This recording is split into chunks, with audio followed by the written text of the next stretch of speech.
Hey everybody, it's Jason Blaha here, and today I wanted to once again address the topic of weak points on your lifts.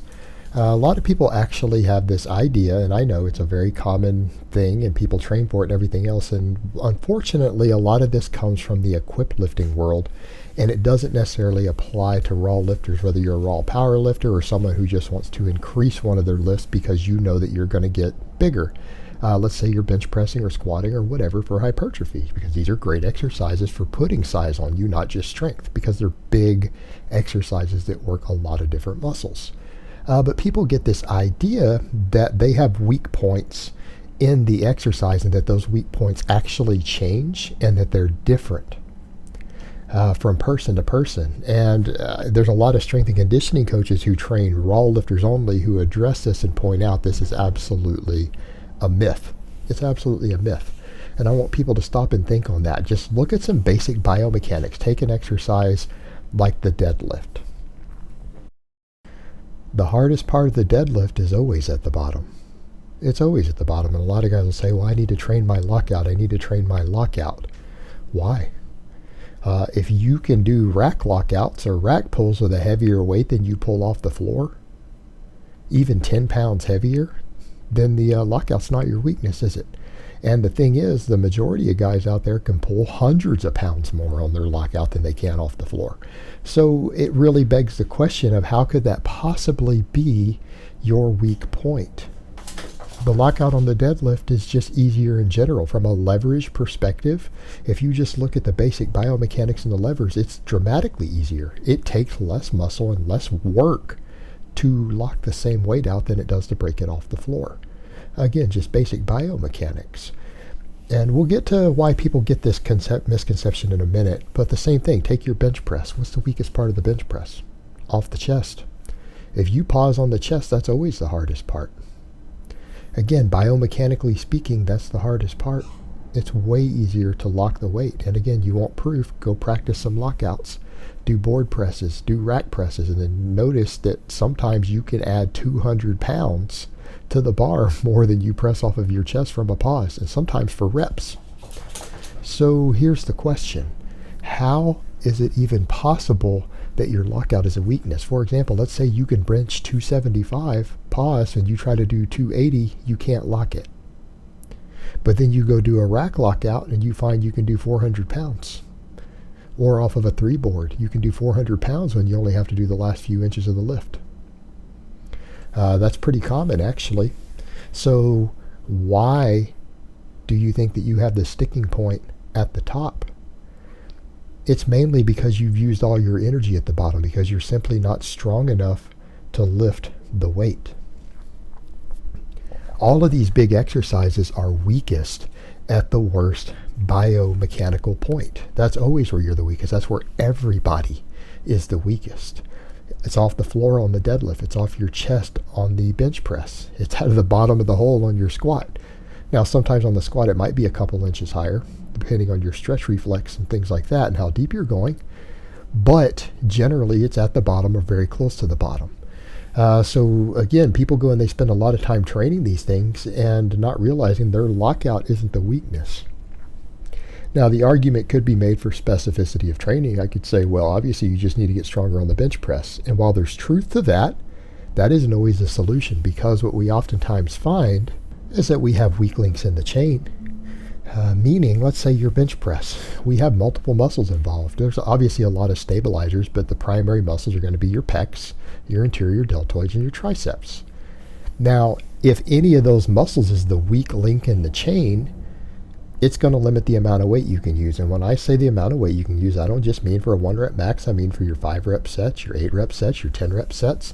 A lot of the stuff that a lot of people are doing even for hypertrophy, you could have a weak link in the chain. Now, the best solution for that can sometimes be to just do more bench pressing. That is one solution, more bench pressing. The weak links will get worked more. They'll grow a little faster. But then the argument could be made that maybe some of the other muscles are going to lag as a result of that. So by going in and doing maybe extra work for those specific muscles, you might bring up your overall bench press and ability to do work. For example, if your anterior deltoids are your weak link in your bench press. And that's not uncommon. It's not an uncommon weak link for a full range of motion raw bench press. You could do some overhead pressing to help with that. And as you get stronger on your overhead press, if you get stronger on your overhead press, you will generally find that your bench press will go up. If the deltoids are a weak link, in some cases even if the triceps are a weak link, because triceps get worked on that exercise. By that same token, if you go do overhead pressing and your overhead press work sets go up by 10 pounds and your bench press is still stagnant, it's fair to say that your deltoids are very possibly not your weak link. It could be your triceps, it could be your pecs. And that's kind of the point we get to with different types of accessory work. The reason we pick accessory exercises isn't to train weak points in the exercise. That can be true for equipped lifters because they have strength curves that have been dramatically changed. Because they have a suit that changes their strength curve to be completely different from what a normal human's is when they take the shirt off, the bench shirt or the squat suit, they have certain areas that are their weak link. That might need some additional assistance work to train with accommodating resistance or whatever to get their strength curve balanced back right.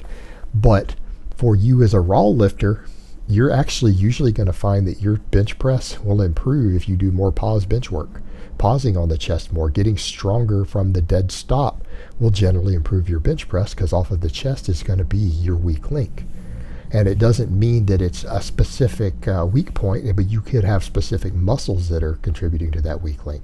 So if you bring up the various muscles involved with the different accessory work, and it doesn't matter whether it's a compound or an isolation movement, at the end of the day, any muscle that grows bigger is going to be potentially stronger. It will have a higher ability to generate force. So if you go do extra tricep work and your triceps grow, it can contribute to a higher bench press, even though that's the smallest muscle involved. Triceps are pretty efficient muscle for their size. If you make your triceps grow by doing some additional tricep work, it will very probably increase your bench press slightly. In some cases, even if they're not even the weak link. And that's the other thing to remember with accessory work. Sometimes accessory work is simply done to create a different training stress on the muscles to help them grow that isn't beating up the connective tissue the same way. Because otherwise, if we're not concerned with things like connective tissue overuse, we could always just do more sets of the same exercise. And if you do more volume, you'll grow from it more, you'll learn the motor patterns more, and you will grow from it. However, there can be issues with overuse injuries, connective tissue inflammation from excessive specificity on one exercise. And that's, again, where the accessory work comes in. It can change those things up. It can stress connective tissue a little differently and sometimes allow connective tissue and things to rest from certain angles to allow you to do more total training load without risk of additional inflammation, pain, overuse injuries, things like that. So accessory work can be useful in some cases even if it's not bringing up a weak point. But the overall reality that people need to remember, you don't have a weak point on an exercise if you're a raw lifter. If you're lifting just a straight free weight, not a machine, not an equipped lift, usually there's the weak point is the same no matter what you do, no matter how you train, no matter what you do. The only reason it might seem to change is because you have sticking points where the weight seems to slow down and where you stop. What usually causes that, though, again, is lack of speed out of the bottom. Because if all of your muscles are strong enough to lift a weight and you can start the weight moving with enough force, you can almost always lock it out. And we go back to the perfect example. Look at touch and go work that people do, whether it's bouncing the deadlift off the bottom, bouncing off your chest. That allows people to take a weight that they sometimes might only lift 2 or 3 reps tops to do 5 or 6 or 7 reps with. Why? Because they don't have to work as hard through the hard part of the movement and they get more bar speed. In other words, by bouncing it off your chest, you're accelerating the bar faster. And if you accelerate it faster, you don't have to be as strong and you don't have to have as much muscle to lock it because you've already put it into motion.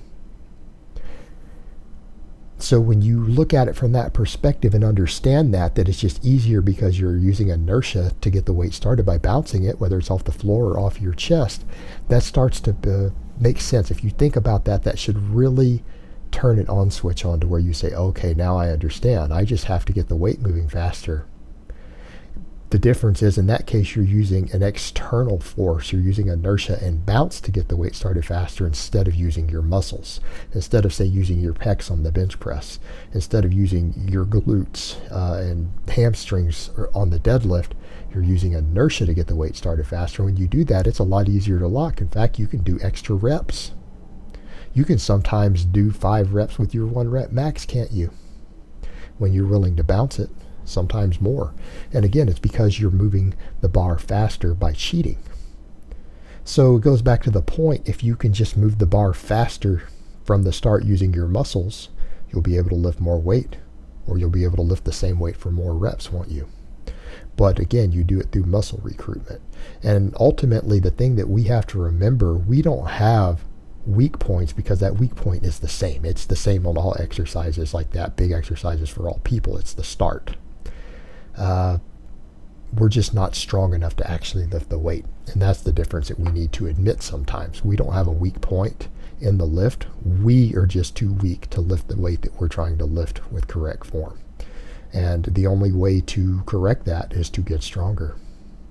All right, guys, but that's really all I have to say on that today. I hope it's been informative, and I will talk to you guys next time.